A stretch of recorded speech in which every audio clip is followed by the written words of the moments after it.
هو ازاي فريق جاستس ليج هيتقدم معانا في عالم الدي سي يو اللي بيبنيه جيمس جان؟ هنا بقى خليني اقول لك ان مع بدايه عالم الدي سي يو فعلا عندنا فرصه حقيقيه اننا نشوف قصه كامله متكامله للجاستس ليج جوه العالم ده. بس السؤال المهم، القصه دي المفروض تبقى عن ايه؟ وياخدوا قصص من الكوميكس من ايه بالظبط؟ وايه الاشرار اللي المفروض يبقوا جزء من الرحله دي؟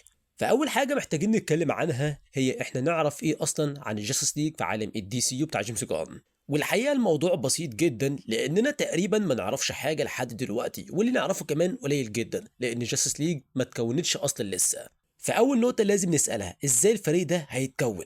وهنا بقى نروح لأول معلومة مؤكدة عندنا، وهي إن في الدي سي يو في أبطال سوبر بيشتغلوا بتمويل شركات. وأول مثال كبير شفناه هو فريق جاستس كانج، واللي فيه شخصيات زي مستر ترافيك وكمان جري لانتن وهوك جيرل.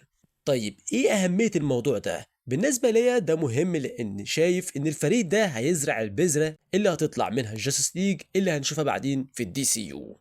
وبرغم هنا بقى ان ده ممكن يضايق ناس لان مفيش اصلا ولا مؤسس اصلي للجاستس ليج موجود في الفريق ده، بس انا شايف ان في خطه اكيد ورا الموضوع، وجيمس جان غالبا هيمشي في الاتجاه ده بالتحديد. وعلشان خاطر تفهم قصدي ايه لازم الاول نوضح ان الجاستس كانج مملوكين لماكسويل لورد، وده مهم لان في الكوميكس ماكسويل لورد كان فعليا بيملك او بيقود نسخه فرعيه من الجاستس ليج تسمى جاستس ليج انترناشونال.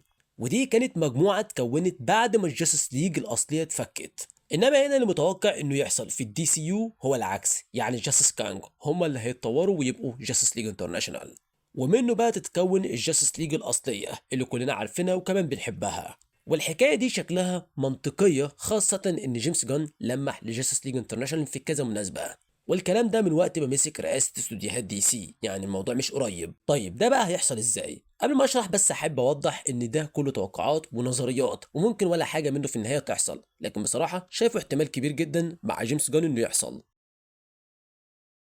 وهنا بقى نوصل لفيلم مان اوف تومورو اللي هو تكملة غير مباشرة لفيلم سوبرمان. الفيلم ده اتوصف انه هيوري سوبرمان وليكس لوثر وهما بيتعاونوا ضد تهديد اكبر واللي في الغالب هيكون برينياك. وكمان في اشاعات ان الفيلم ده هيضم ابطال تانيين من الدي سي يو، يعني لحد دلوقتي عرفنا ان هيكون متواجد سوبر جيرل وكمان جون ستيوارت وجاسيس كانج وغيره كمان من الشخصيات زي لوبو. يعني باختصار كده الفيلم ده واضح ان هيبقى فيلم تجميع فيه ابطال كتير، بس سوبرمان وليكس لوثر طبعا هم اللي هيكونوا الاساس. وهنا بقى لما تشوف كمية الشخصيات اللي هتظهر في الفيلم ده بيجي سؤال في بال اي شخص فعلا حابب دي سي، هل بقى باتمان هيظهر في الفيلم؟ خصوصا بما ان في ابطال كتير اتاكد وجودهم تقريبا من مصادر فعلا موثوقه، ومع احتمال ان برينياك يكون هو الشرير الرئيسي، مش مستبعد ان باتمان يدخل ويساعد سوبرمان في لحظه مهمه.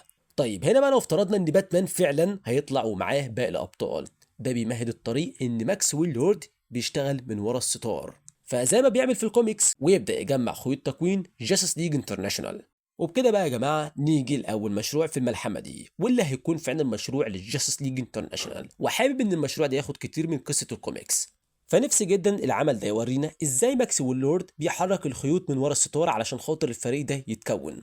والحاجة دي أصلا منطقية جدا بما إننا شفنا في بيس ميكر الموسم الثاني إن فريق جاسس كانج مش عارفين يضموا أعضاء جداد بسهولة. يعني مثلا ممكن نشوف ماكسويل لورد بيزق الأبطال إن هم يشتغلوا مع بعض، وكمان يصنع أزمات معينة تخلي الأبطال حوالين العالم مجبورين فعلا إن هم يتدخلوا في حاجة زي كده، فيتلاعب هنا بأنظمة الاتصالات ويتدخل في سياسة دولية، وكل ده يفسر إزاي باتمان اللي مش بيحب حد يتحكم فيه يوافق يقود الفريق ده أساسا.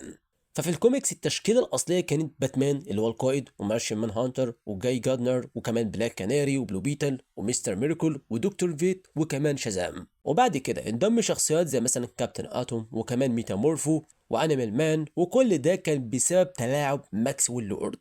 بس هنا بقى بما ان المشروع ده هيبقى في الدي سي يو فمش متوقع ان يقلد الكوميكس بحذافيره، اللي عاوزه بصراحه ان العمل ده يورينا قد ايه الحكومات والشركات ليها تاثير ضخم على الابطال في العالم ده. وده خط ماشيين عليه اصلا في الدي سي يو لدرجه ان اعضاء مهمين زي باتمان هيقرروا يمشوا لانه مش عاوز يبقى تابع لحكومه او شركه، وهيحس ان ماكسويل لورد بيتلاعب بالفريق، وده فعلا حقيقي، وده كمان هيخلي شخصيات تانية تمشي معاه. وده ممكن في النهايه يوصلنا لعمل تاني تقيل وهو جاستس ليج ذا نيو فرونتير. فالسبب هنا اللي خلانا نتكلم حوالين ذا نيو فرونتير كقصه برضو المفروض تتقدم معانا في الدي سي يو، هو ان القصه دي بتمثل بالظبط حاله الدي سي يو دلوقتي من ناحيه الابطال والحكومات وكمان الشركات. وبرضه دي من ضمن القصص اللي جيمس جان لمح عليها اكتر من مره قبل كده. فطبعا في الكوميكس الاصلي كانت في مواضيع تانية زي العنصريه لان الاحداث كانت في الخمسينات، بس الفكره الاساسيه ان الحكومه مش واثقه في الابطال، وده كان من اهم عناصر القصه نفسها. وفي ذا نيو فرونتير بقى مفيش تعاون فعلي بين الحكومه والابطال الا لما بيظهر تهديد ضخم يسمى ذا سنتر. ساعتها بس العالم بيفهم انه محتاج الابطال، وكمان الابطال بيفهموا انهم محتاجين الحكومه ولازم يشتغلوا مع بعض، وده اللي انا متوقع بصراحه ان ممكن يحصل في عالم الدي سي يو. خصوصا ان كان في تسريبات كتير قبل كده بيقال منها ان فعلا الجزيره الحيه اللي تسمى ذا سنتر هتظهر معانا في عالم الدي سي يو، وارد تكون هي الفيلن بتاع الشابتر الاول من عالم الدي سي يو. محدش برضه ممكن يستبعد حاجه زي كده، خصوصا ان انت بتتكلم لحد دلوقتي ان الشابتر الاول تحت مسمى الملوك والوحوش، وده اللي مش عارف ذا سنتر يعتبر جزيره حيه مليانه بالوحوش. ولو عايز بقى تربط ده مع مشاريع جيمس جان اللي قدمها في دي سي، فانت عندك الوحش الضخم اللي ظهر معانا في سوسايد سكواد اللي كان من اخراج جيمس جان، وممكن برضه نربط ده بمشروع الفراشات، وهنفترض ان كل الوحوش دي الجزيره دي هي اللي كانت بعتها لكوكب الارض. اما بقى بخصوص اذا كان السنتر هو اللي هيبقى الشرير الرئيسي، فبصراحه لحد دلوقتي مش واضح، بس زي ما قلت لك كده في تسريبات واشاعات ونظريات كتير حوالين مين الشرير للفيلم الاول بتاع جاستس ليج، وذا سنتر نفسه لسه كل الكلام عنه مجرد توقعات بخصوص ظهوره في مسلسل اللانترنز، ومفيش برضه دليل قوي لحد دلوقتي. لكن خلاصه الكلام هنا، الشرير اللي لازم يظهر في الفيلم لازم يكون تهديد ضخم جدا بيجبر الحكومات والابطال ان هم يتحدوا، سواء كان السنتر او حتى بارالاكس من جانب الجري لانترن. وده بقى يمشي مع فكره ان ذا سنتر خايف من البشر وعاوز يمحيهم، وبارالاكس الكيان المرتبط بالخوف ممكن يعزز خوفه، وبكده ده يربط اللانترنز بالقصه الكبيره للشابتر الاول من عالم الدي سي يو. اما بقى عن فريق جاستس ليج اللي نفسي اشوفه في الفيلم، نفسي الفيلم فعلا يكون ملحمي ومليان ابطال، مش محدود على السبعه التقليديين فقط، لان العالم ده واضح انه واخد من جاستس ليج انليميتد، وكمان الفيلم ده المفروض يبقى بدايه عصر جديد للابطال، وعشان كده يكون تحت مسمى نيو فرونتير.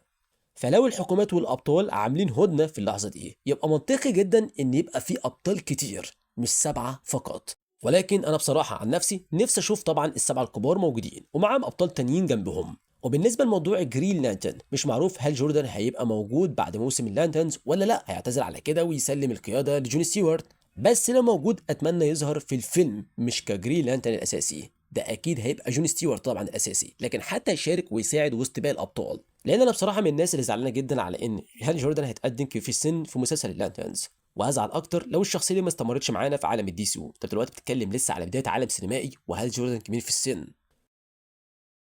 فايا كان ندخل بقى على تاني فيلم لجاستس ليج في الملحمه دي، وهو جاستس ليج ليجن اوف دوم. والحقيقه المشروع ده نفسي اشوفه فعلا لايف اكشن بقالي سنين، وكمان الدي سي يو تقريبا ممهد ليه من دلوقتي. زي ما قلت قبل كده تقريبا كل اعضاء ليجن اوف دوم اتحطوا في العالم ده بالفعل، يعني مثلا عندك ليكس روسر وسوبرمان وسينسترو في اللانتنز، وبرينياك متاكد وجوده في مان اوف تومورو، وعندك كمان الغوريلا جرود ظهر في الكوماندوز. ولو افترضنا ان المسلسل بتاع جيمو اولسن اتعمل في يوم من الايام، يبقى اكيد كده هيكون التحقيق حوالين الغوريلا جرود.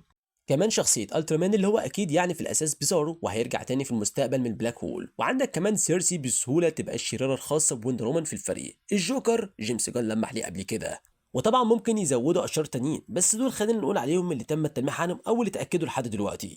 نيجي بقى لتكوين الفريق، فهنا ندخل على سلفيجن، الكوكب اللي ظهر في نهاية بيس ميكر الموسم الثاني، واللي بيستوعب الميتا هيومن الاشرار اللي بيقعوا في قبضة الحكومة. النظريه بتاعتي هنا ان معظم الاشرار اللي هنشوفهم بيخسروا في اعمال الدي سي يو هيتبعتوا هناك كعقوبه. ومن هنا نيجي لليكس لوثر. لو شفت بيس ميكر 2، ليكس لوثر داخل على طريق الفدائي كده وعايش بفكره انه يتغير، وده خلاه يتعاون مع ريك فلاك سينيور، وده اللي اكيد هيقوده لمساعده سوبرمان في مان اوف تومورو ضد برينياك. بس بصراحة كده أنا دايما شايف إن ليكس لوثر بيساعد سوبرمان لمصلحته الشخصية، يعني يساعد في هزيمة برينياك، يرجع صورته قدام العالم، وبعدين يستخدم الشعبية دي ويرشح نفسه لإيه؟ للرئاسة. بس طبيعي ليكس لوثر مش هيبقى نضيف، وده بقى اللي هيمهد لفيلم وورلدز فاينست اللي هيكون متأثر جدا بقصة سوبرمان باتمان بابليك انيميز وقصة سوبرمان باتمان 2003. والفيلم ده هيكون جسر بين نيو فرونتير وبين فيلم ليجن اوف دوم. وفي الفيلم ده ليكس لوثر هيخسر قدام سوبرمان وباتمان، والحكومة من ورا ظهر باتمان وكمان سوبرمان هتبعت ليكس لوثر لسلفيجن زي ما بيعملوا مع باقي الأشرار. وهناك بقى ليكس لوثر بعقله وكمان الذكاء بتاعه هيجمع كل الأشرار المهزومين ويأسس ليجن اوف دوم، وكلهم هيهربوا من الكوكب.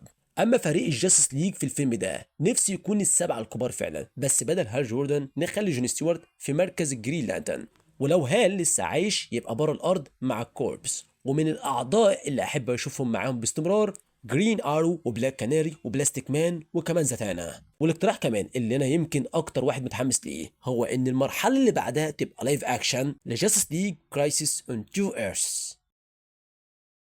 وانا بصراحه شايف ان الفيلم ده هيبقى ممتاز في الدي سي يو لاسباب كتيره. اول سبب هيبقى جامد جدا ان الجاستس ليج يقابلوا نسخ شريره منهم زي مرآة كده من نفسهم مظلمه، وكمان هيبقى رهيب نشوف الفرق بين ليكس لوثر الشرير ونسخه ليكس الطيبه من الارض التانيه، خصوصا بعد ما شفنا قد ايه الدي سي يو بيبني شخصيه ليكس الاصليه بشكل ممتاز. وكمان بما ان عندنا بالفعل نسخه الترا مان ظهرت في سوبرمان الجديد اللي هي النسخه اللي ليكس لوثر عملها وبقت بيزارو، ده بيدي فرصه مثاليه اننا نجيب الترا مان الحقيقي من ايرث 3 لايف اكشن، وبكده نسيب المستنسخ يبقى بيزارو زي الكوميكس، ومع ذلك نجيب النسخه الاصليه فعلا من ايرث 3. الفيلم ده هيوري الجاستس ليج ان لو قوتهم مش تحت رقابه ممكن يتحولوا لنفس الشكل المظلم اللي شافوه، ولو الموضوع بايدي ده هيكون السبب اللي يخلي باتمان يبتدي يعمل خطط الطوارئ بتاعته لكل عضو في الفريق فعلا. ومن هنا نروح لفيلم جاستس ليج اللي بعده، اللي بصراحه يمكن اكون بتمنى زياده، ويمكن مش هيعملوا كل الافلام دي بس هيفضل حلم، وهو جاستس ليج تاور اوف بابل. طبعا ما اعرفش ان كان الفيلم ده هيتعمل قبل كده، ولكن للاسف القصه كلها او الفيلم اتلغى، واللي عاوز يعرف قصته بالتفاصيل هتلاقيني اتكلمت عليه قبل كده هنا على القناه. فناس كتير عارفه خطط باتمان بسبب فيلم جاستس ليج دوم اللي كان مبني بشكل كبير جدا على تاور اوف بابل، بس في دوم استخدم ليجن اوف دوم كاشرار، اما هنا انا نفسي فعلا يتتبعوا الكوميكس بدقه شويه، ويبقى اللي يسرق خطط باتمان هو راس الغول. ومع تقديم ديميان وين في فيلم بريفن ذا بولد والمنطق ان عصبه القتله هيكون ليهم دور كبير في الدي سي يو، ده بيدي فرصه ممتازه ان هم يفضلوا تهديد مستمر. ومع علاقه باتمان بتالي الغول ده بيفتح الباب ان راس الغول يوصل لخطط باتمان من خلالها. يعني باختصار ضعف باتمان الشخصي هو اللي عرض الجاستس ليج للخطر. وبالنسبه للتهديد الجسدي للفيلم صعب نخلي الجاستس ليج طول الفيلم بيواجهوا خطط باتمان، لازم شرير فعلي. وانا شايف ان افضل واحد هنا ممكن يكون مين؟ امازو، وفي مليون طريقه تستخدم بيها امازو او التكنولوجيا بتاعت امازو مع عصبه القتله. بس المهم هنا بقى ان الفيلم يركز على اهتزاز معتقدات الجاستس ليج، لانهم خلاص شافوا نسخ شريره منهم من ايرث 3، وكل واحد هيبقى عنده رد فعل تجاه اللي شافه. ورد فعل باتمان هنا هو انه يعمل فعلا خطط للطوارئ، ولو اتعمل بالطريقه دي هيبقى مبرر اكتر للي بيعمله. وفي الاخر لازم يمشي على الكوميك الفريق يصوت ان باتمان فعلا يطرد من جاستس ليج، وده يبني اول كرايسيس في الدي سي يو، واللي بالنسبه ليا هيبقى فاينل كرايسيس. عارف ان الاسم غريب لانها اول كرايسيس في السلسله، بس انا بقتبس الكوميكس ومش لاقي اسم احسن. وبما ان باتمان في الدي سي يو هيكون كبير شويه عن سوبرمان بكام سنه وهيظهر من اول السلسله، فلو وصلنا للفيلم الرابع او الخامس من جاستس ليج ساعتها باتمان غالبا هيكون في اواخر الاربعينات، وده يبقى التوقيت المثالي انه يضحي بنفسه ضد دارك سايد، وان المفروض يعني دارك سايد يظهر في مستقبل عالم الدي سي يو. جيمس جان بنفسه اكد ان احنا مش هنقدم شخصيه دارك سايد في الوقت الحالي لانها اتقدمت قبل كده مع زاك سنايدر في العالم السينمائي القديم، بل كمان يعتبر اتقدمت برضه في عالم مارفل مع ثانوس، فهو عاوز يبعد عن الطريق ده. بس في الغالب برضه دارك سايد هتقدم في المستقبل،